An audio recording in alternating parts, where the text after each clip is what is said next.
So one of the crazy things that I discovered while working with ChatGPT is that it is a master of beginner's mind. What do I mean by that? Well, every new conversation that you have with ChatGPT brings vast knowledge that this large language model was trained on with very minimal context. So it has no preconceptions. Each new conversation with ChatGPT starts with a clean slate. The model doesn't carry over previous interactions. And that mirrors the concept of beginner's mind. That actually helps us understand our own ability to lean into beginner's mind for ourselves. How much of our past understanding are we bringing into this moment? And how much of that can we just let go for just a little bit while we learn something new? Because ChatGPT doesn't retain information from past sessions, you need to provide context each time. This practice encourages you to think and rethink and articulate your thoughts clearly, which can reveal new insights. Now, I'm sharing all of this with one caveat. You have to have your ChatGPT memory turned off. It's just in the settings, you turn off your memory. And you also don't want to have any real super deep custom instructions. I don't even teach what those are. I don't have any custom instructions in mine. I like to have a clean slate every time I open a new conversation with ChatGPT. I have other tips and tricks and strategies that I use for conversations that need a whole lot of context. I will teach you about those at another time. For right now, level 2, especially if this is your first time through, I'd love it if you make sure that your memory in your settings is turned off.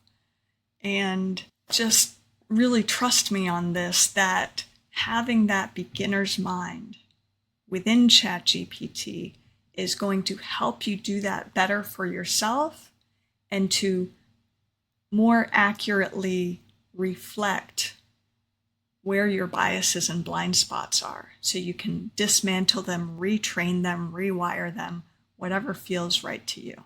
On that point, because ChatGPT is a master of beginner's mind, it's offering you neutral feedback.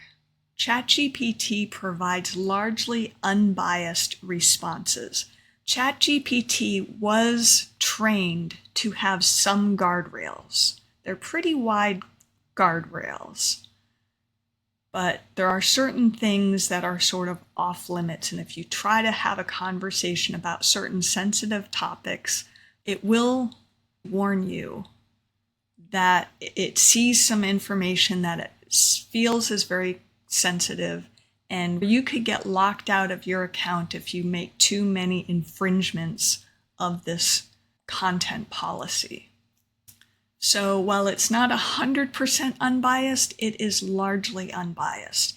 And I have also some tips and tricks along the way that I'm going to share that will help you sort of take those guide rails and make them even just a little bit wider, just so you have a little bit more creativity, certainly far more creativity than you give yourself. So you're going to learn a lot about your blind spots within this next level if you're really doing the work and you're showing up and you're giving it a shot over the next few months.